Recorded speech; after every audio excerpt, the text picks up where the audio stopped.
Math 1343, testing means, testing one population mean the p-value approach. Now, hopefully you just got finished watching the previous video about testing one population mean using the critical value approach. If you haven't, I recommend you go back and watch that video first because there is going to be some comparisons and contrast between that problem and this one. In fact, if you have watched that video already and gone through all of it, you may think this is the exact same problem. And it almost is. But aside from being the p-value approach, I actually changed 3 things about it. So I invite you to pause the video if you saw the previous one and just read this problem and see if you can spot the 3 differences.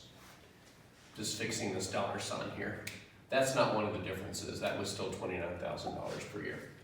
We are going to go through this problem from scratch though, because it's similar, but it's different enough that it merits its own work from beginning to end.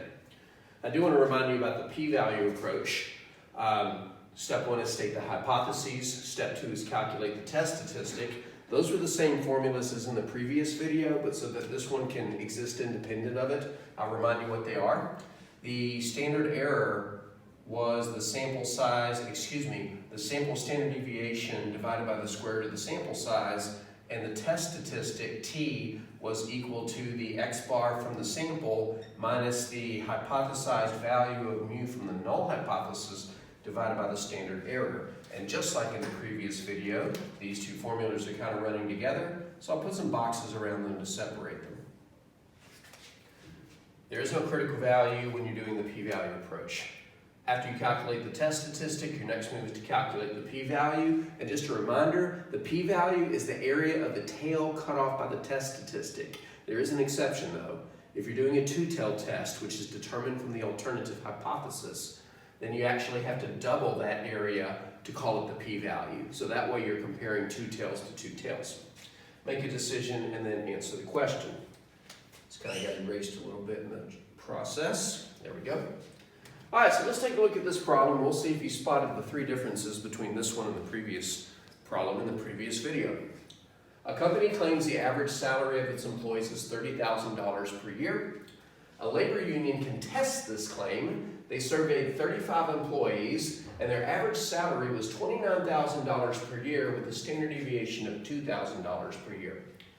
Tested alpha equals 2.5% if, probably a giveaway, I just changed that because I had to replace the I in the word if that got erased. Tested alpha equals 2.5% if the union can conclude the average salary for all employees is different than $30,000 per year, can we conclude the company's claim is invalid? In case you think you know what the 3 changes are, I'll point them out real quickly. The first change was the standard deviation. In the previous video, it was 4,000. And this one it's going to be 2,000. And believe it or not, changing that can impact things. The second, of course, was the significance level, as I kind of hinted at when I had to replace the I in the word if that got erased when I changed it from the previous 5% to the current 2.5%. But the other one's a little stealthier because it's not a number.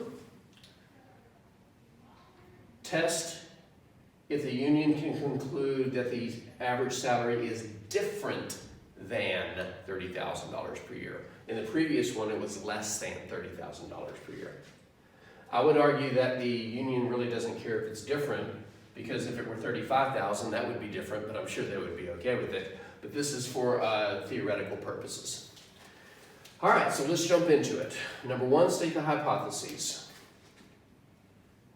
Well, the first claim is that the average is $30,000. And although it doesn't explicitly say all or population, we can assume that the company is referring to all of its employees. So they are claiming that mu is equal to 30,000. Because the null hypothesis permits equality, that has to be the null hypothesis. So just like in the previous video, our null hypothesis is mu is equal to 30,000. Oh, one thing I did want to remind you, because it hasn't happened yet, in the absence of a clearly stated null hypothesis, you always assume it says equals. The alternative hypothesis is towards the end, asking if the union can conclude that the average is different than 30,000. When you see the phrase different than, that means the relation is not equal to. Company claims it's 30,000, and union claims it's not. And because it says not equal to, this will be a two-tailed test. So step one, state the hypotheses, and implied in that is observe whether it's a left tail, right tail, or two-tail test. Just a reminder, less than is left tail, right, greater than is right tail, not equal to is two-tail. Step two, in the p-value approach is to calculate the test statistic. Our standard error will be our standard deviation. Now I haven't pulled it out of the problem yet, so if we were reading it from scratch, we would look through that phrase, make sure that it's from the sample, a sample of 35 employees, and there it is. So our standard deviation, let's go ahead and circle it, and say that S is equal to 2,000.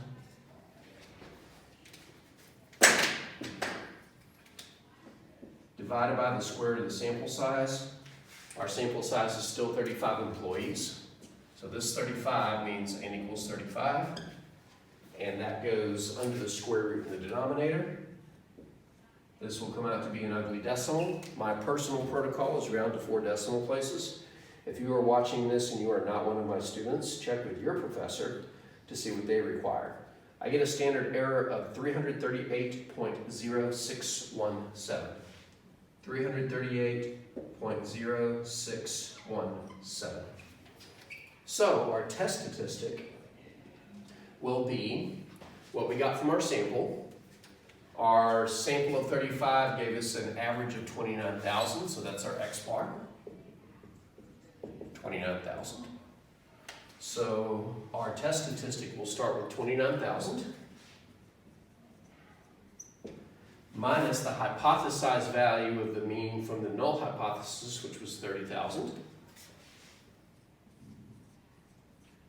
Basically, that subtraction problem measures how far off your sample was from your claim about the hypothesis, about the population. In that case, the difference is negative 1,000, which means our sample was 1,000 below what you claim.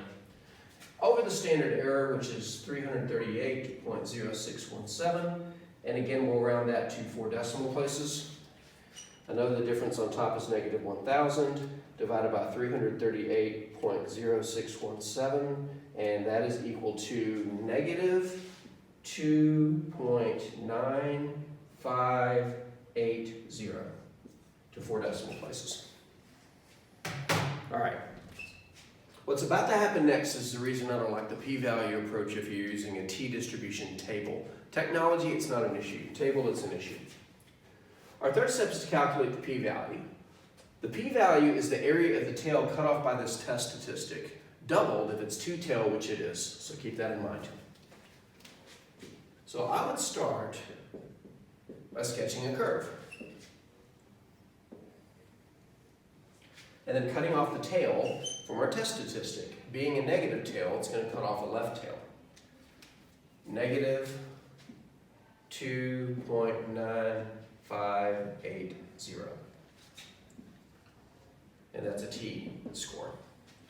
But here's the problem. And I'm not going to pull up the T-chart on the screen, but the problem with using the T-chart to calculate an area, as opposed to using the T-chart to calculate a T-value, is that the areas on your T-chart are very, very, very limited. On the top of the T-chart, there are only 6 areas. From left to right, they are 10%, 5%, 2.5%, 1%, 0.5%, and 1/110%.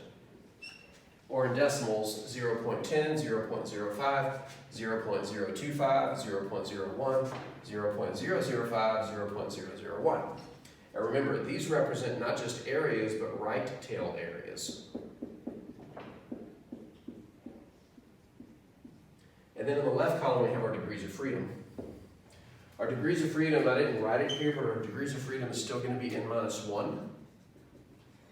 Until further notice, that's going to be the formula for degrees of freedom. And yes, it will change when we shift context down the road. So our sample size is 35, which means we would go to the 34 degrees of freedom row. Now if you give me a second, I'm going to write down the t-scores that are in that row in the t-chart. So let me grab my t-chart here. Let's go down to the 34th row. And from left to right, this is important to make the point I'm going to make. The first t-score is 1 point. Let me write some columns here. And so that we can kind of see it easier, I'm going to write the t-scores in blue. Otherwise, everything's going to run together with one color. All right, so our t-scores from left to right are 1.3070, 1.6909, and then 2.0322, and then 2.4411, and then 2.7284,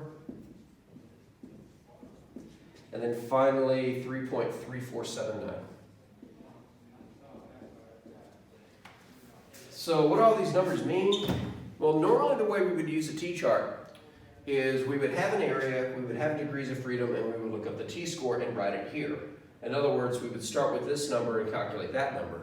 But we're trying to do it backwards, where we start with the t-score and figure out an area.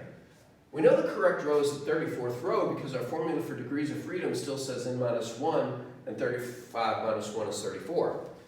But the information that we're given is a t-score, and it's a positive one for that matter.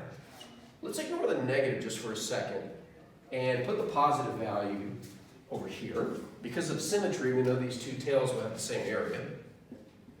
So if we know the area of this right tail, we can figure out the area of the left tail. It doesn't look symmetrical because this is a lot higher, but please forgive that. I guess I could put it over there, make it look a little bit better. But we can figure out, actually we can't figure out the right tail area exactly either, because in order to figure out this right tail area, our t-score would have to be one of these exactly, and then we would look up. But the chances of you calculating a t-score and it being in the chart exactly are very small. So what do you do when you're trying to find a t-score that will tell you which column to use so you can look up and see the area of the tail? The answer is, unfortunately, you can't find the exact area using a t-chart. The technology you could. But using a t-chart, the best thing we can do is come up with a range for the p-values. And here's what I mean by that. I don't have the t-score that I'm looking for, 2.9580, exactly in this 34th row. So what you do is you find the two t-scores that it's between. Now every once in a while it won't be between any of them. In this case it is. 2.9580 is between 2.7284 and 3.3479. So what does that tell us? Well, this number, this t-score would be between these, which means the area of the tail would be between these. So what does that mean? Well, I'm going to get rid of all this over here because I'm going to have to write some more information. What that tells us, the fact that this positive t-score, the opposite of the one we're concerned with, the fact that this positive t-score in the correct row is between these t-scores tells us that this right tail area is between these two areas. So we know that the right tail, let's move this over. We know that the right tail area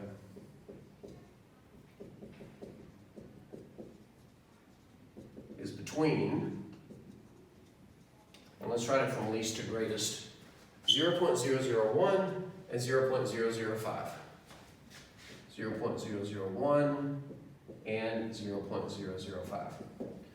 Now, we're going to double this, but just for a moment, let's pretend it was a left tail test. I know it wasn't, but if it said less than, it would have been, so it was earlier. If it were a left tail test, because of the symmetry of the picture, we know that the left tail area would be between that as well, and that would have been the p-value. So if it's a right tail or a left tail only, you would say that the p-value is between these. But this is a two-tail test. So what do we do with the two-tail test? We double it to get the p-value. So we can conclude that the p-value is between, if we double both of these, 0.002 and 0.010, or just 0.01 if you will. Does that tell us what the p-value is? No. But this is what I call a range of p-values. And again, I need to stress that if this were a left tail or a right tail test, the range of p-values would have been these two numbers. But because it was a two-tail test, to get the p-value, you have to double the area of that tail. So if we double these numbers, we say that the p-value is between these. So that's the best we can do if you're finding a p-value using the t-chart and not using technology. We can only take our test statistic, positive if necessary, trap it between two t-scores in the correct row, and then conclude that the area of that tail is between these two areas. Now, every once in a while, you'll get a test statistic that is greater than this guy, which means your p-value would actually be less than this because these areas are getting smaller. Or you'll get a test statistic that's less than this guy. I think I said that backwards, let me try it again.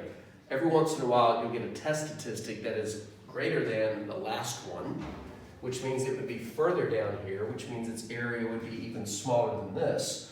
So if you go off the right side of the t-chart, you say that the p-value is less than this number. And sometimes you'll get a t-value, a test statistic, that is less than the first one in the row, which means the area of the tail would actually be greater than 10%. So normally you say the p-value or the area of the tail is between two of these consecutive areas, but if you're off the left, you say it's greater than this, and if it's off the right, you say it's less than that. If it's two-tailed, you double it. All right, this is why I don't like using the p-value approach when we're using t-chart. But anyway, we have our range of p-values. Our range of p-values is between 0.002 and 0.010. Let's say we got past all that. This is the answer to the third step. The range of p-values is between 0.002 and 0.010. Even though we don't know the p-value, we can now go to step 4, which is to make a decision. And just a reminder for the p-value approach, if the p-value is less than alpha, we reject the null hypothesis. But if the p-value is greater than or equal to alpha, we do not reject the null hypothesis. Don't reject the null hypothesis. So, but even though we don't know the p-value, we can figure out one of these things. Because what we know about the p-value, watch this.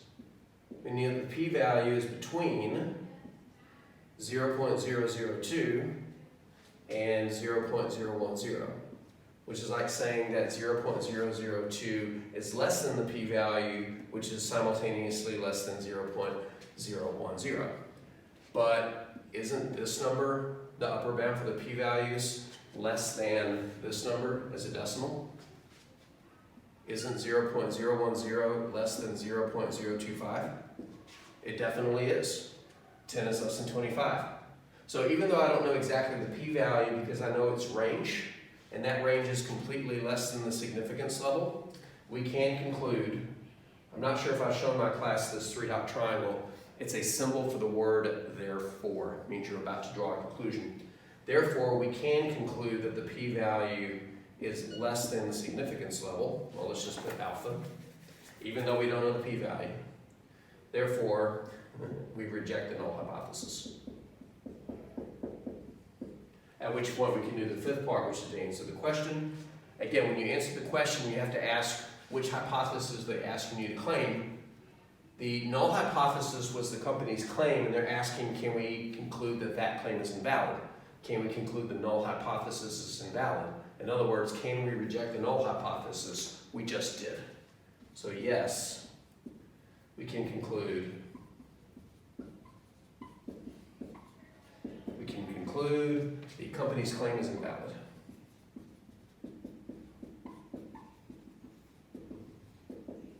The hardest hardest part about this flow, in my opinion, is coming up with a range of p-values. It's not difficult, but it's the most difficult part of the flow. Because it's not just look up a number and there it is. It's I can't find it, so it's in a range of values. All right, I've got a couple more videos in store. One of them is testing the difference in two means using a critical value approach, and the other one is testing the difference in two means using the p-value approach. But those two videos should go a little bit more quickly. Even though there's two populations we're comparing, we just got to adjust the formulas. But other than that, the flow is the same. Ooh, yeah, 20 minutes. Sorry about that.